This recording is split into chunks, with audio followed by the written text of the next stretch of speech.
Hello, beloved. Welcome to my channel. I am Anne-Marie Graham, and today I will be reading chapter 12 from my book. If today is your first day here, please go back and listen to the previous chapters. Everything will flow in perfect unison if you do that. Let us begin. Dreamer, purpose lost, purpose found. One Girl's Quest to Restore Humanity. Written by Anne-Marie Graham. Published June 2022. Chapter 12. Dreamer Prospers in the New World. Her beauty spoke volumes. Dreamer had grown into a tall and graceful woman with caramel skin and a gold undertone.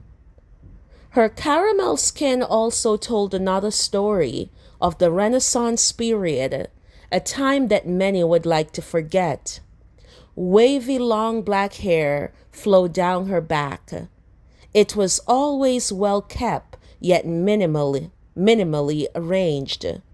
Her prominent dark brown eyes spoke vision and clarity, as if she was a descendant of the eagles. If one were to stare in her big dark brown eyes, they would surely catch a glimpse into the window of her soul, a soul whose character was unmatched. She was always elegantly dressed.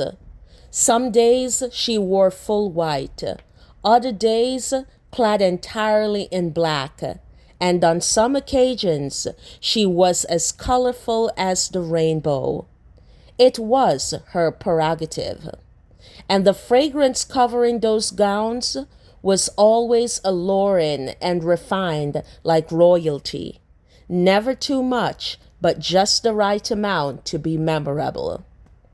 Her face was round and delicate, with lips soothing as honey and soft rosy cheeks.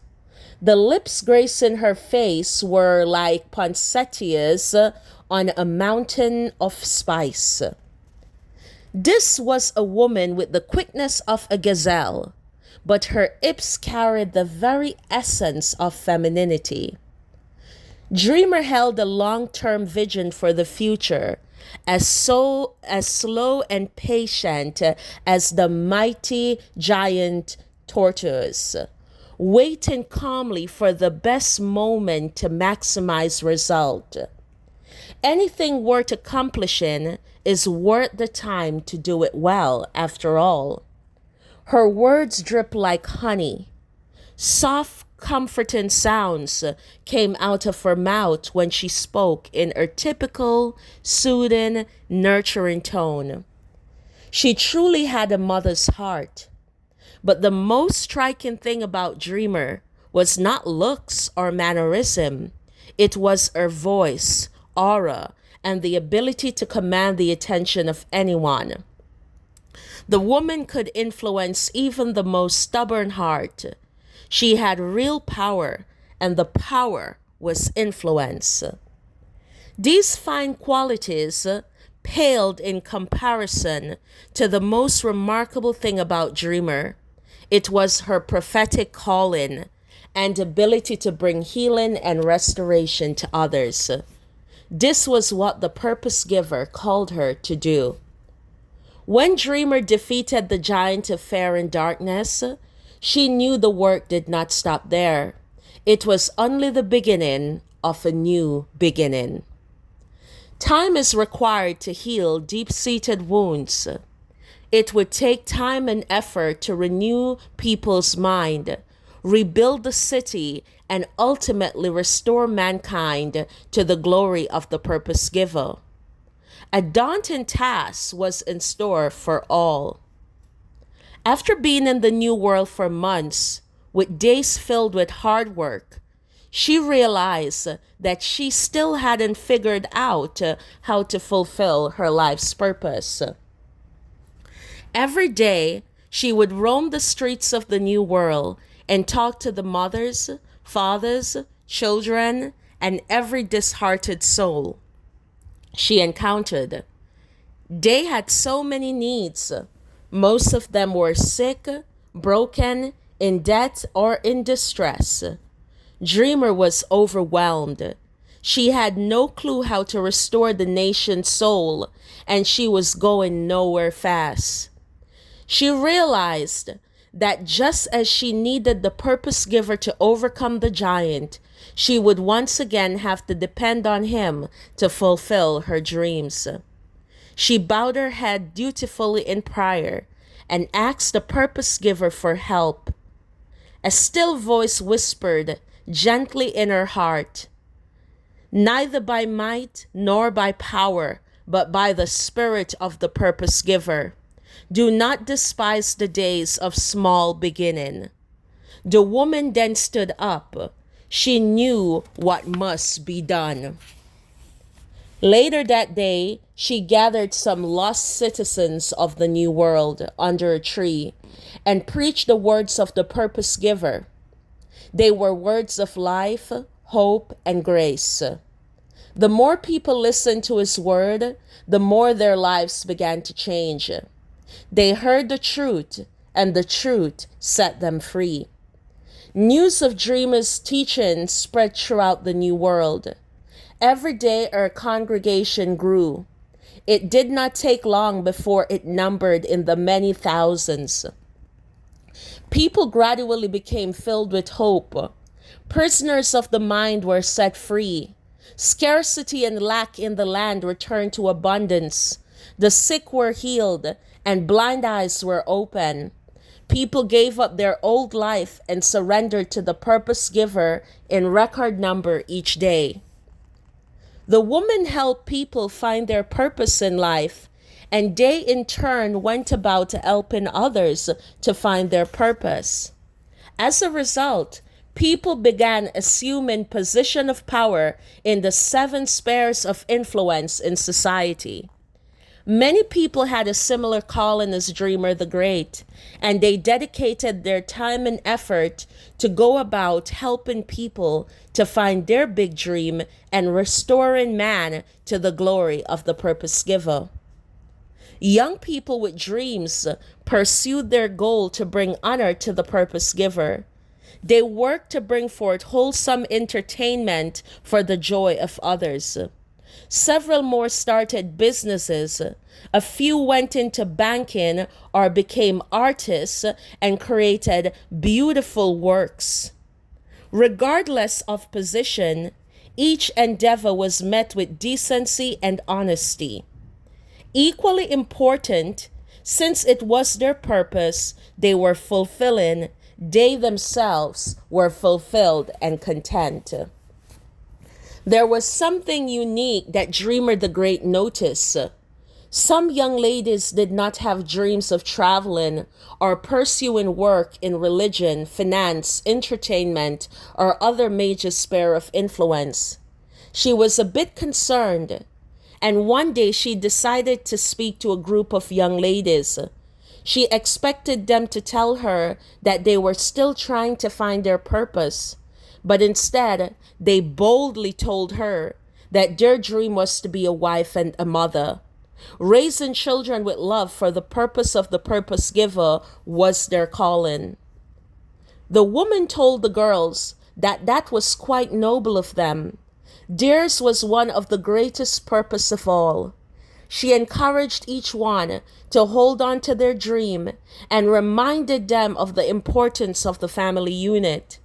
She told them how the world came into being and how marriage was the first institution created by the purpose giver. Then she prayed that the purpose giver would allow them to be in the right place at the right time to meet their chosen partner. After praying together, they all exchanged a warm hug, and the girls departed. Dreamer returned to her office. The day's instruction caused Dreamer to reflect on John. It was now over 2.5 years since she had seen him. The letters she received from John she carried close by her side. She carried his heart deep within her heart, but it was not enough. She wanted to become one with the only man she had ever loved unconditionally. She reminisced about the feel of his touch. A cluster of tears rolled down her cheeks when she reminisced about the feel of his touch. A cluster of tears rolled down her cheeks when she was interrupted by a knock on the door. "Come in," she said, as she tried very hard to compose herself. But what she saw next knocked her off her stool. "John!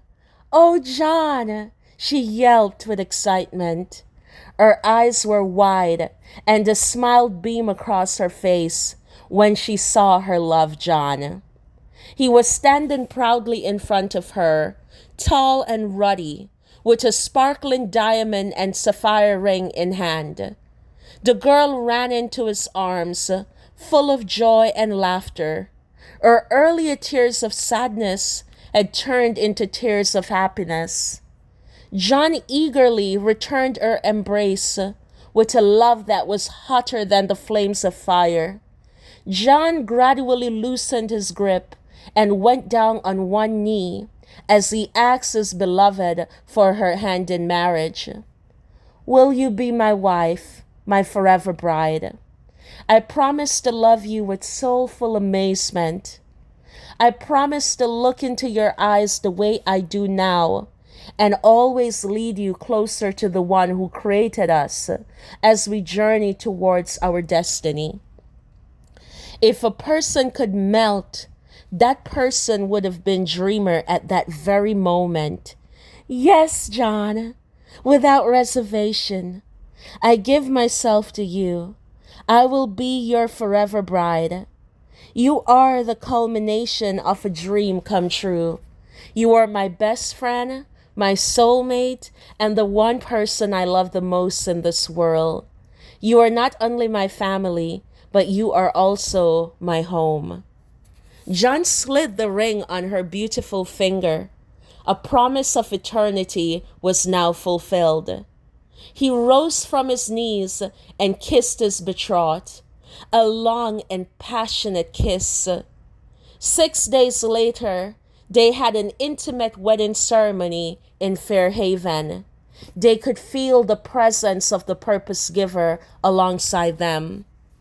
Immediately after the ceremony, the newlyweds enjoy a month-long honeymoon, living on love, nuts, grains, honey, olives, meat, milk, cheese, and wine.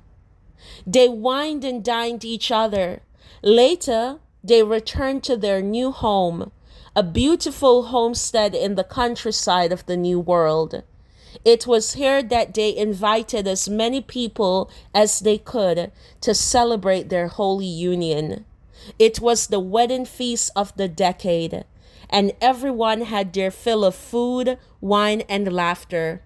It was the perfect occasion for the couple to proclaim to the people of the New World that they were expecting a baby.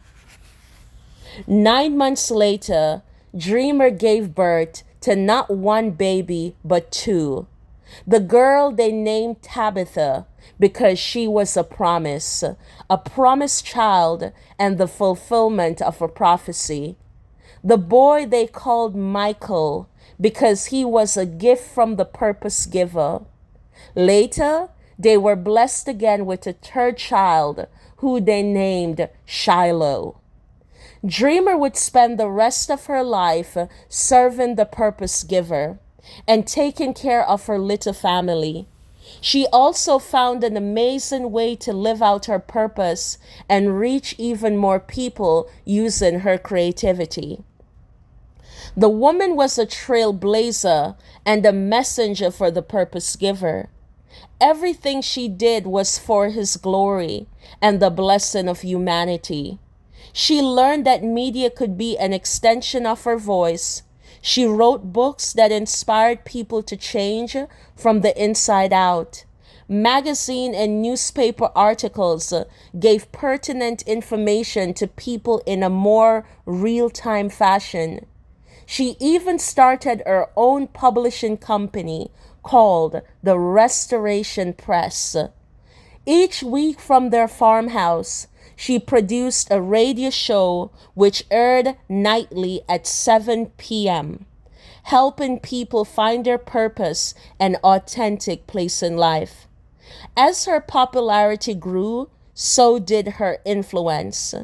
As her influence grew, so did opportunities. The purpose giver blessed Dreamer and made her name great. It was not long before she was a requested advisor to the king and royalty of the land, a voice for the voiceless, a life coach to dreamers, but most importantly, the messenger of the purpose giver.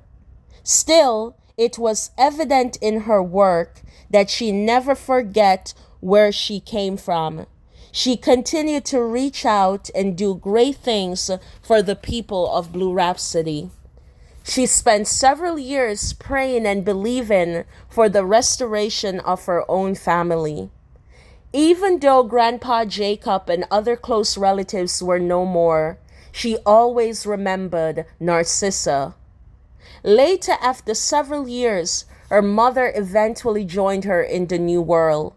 Excitement grew with each passing minute as Dreamer awaited the inbound ship carrying her mother. The past was quickly forgotten.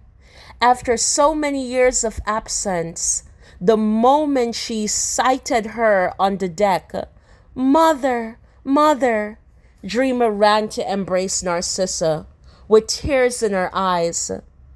The passage of time showed in their eyes, but the love she had for her mother was timeless. Narcissa hugged her daughter with a hug full of love. "I am sorry, my daughter. I am sorry for all the hurtful things I said. You are a true child of the purpose giver. Please find it in your heart to forgive me," begged Narcissa. "I forgave you years ago, Mother," said Dreamer. "Had I not forgiven you, I would not have been able to fulfill my destiny. I love you, Mother." "I love you too, Dreamer the Great," whispered Narcissa. Dreamer the Great became very wealthy in silver and gold, just as the purpose giver had promised. Despite her earlier challenging years, still, with all the wealth and opulence blessed upon them through their hard work and dedication, nothing compared to her greatest treasures: John, Tabitha, Michael, and Shiloh, the family she always longed for. Above all else, the purpose giver satisfied her husband, herself, and their children with long life, favor, and good health. Thank you, beloved. That was chapter 12. Thank you for listening. Stay tuned for chapter 13, Dreamer's Legacy. I am Anne Marie Graham. God bless you.